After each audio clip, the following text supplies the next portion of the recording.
Sir এগুলা বিক্রি করে আমার সংসার চলে স্যার। লোন স্যার অনেক বেচা কিনা খারাপ। ট্রাফিক সিগন্যালের লালবাতি জ্বললেই হাতে রুমালের বোঝা নিয়ে গাড়ির জানালার পাশে ছুটে যায় 12 বছর বয়সী জিহাদ।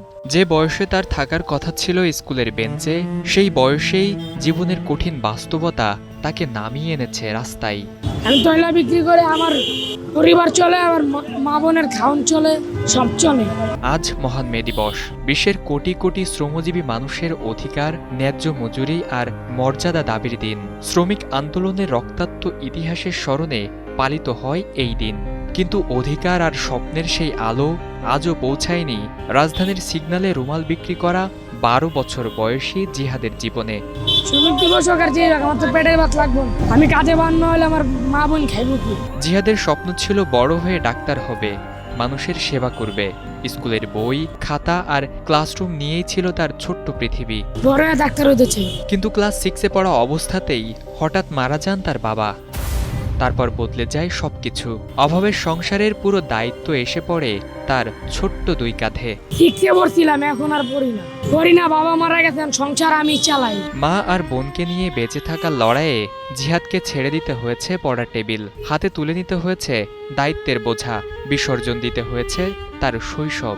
বাবা মারা গেছিল হুন্ডা অ্যাক্সিডেন্টে, পরে সব দায়িত্ব আমার উপরে। পড়ালেখা করতে চাই। প্রতিদিন সকাল থেকে রাত পর্যন্ত রাস্তায় ঘুরে ঘুরে রুমাল বিক্রি করে যে সামান্য টাকা আয় হয়, তা দিয়েই চলে তাদের 3 জনের সংসার।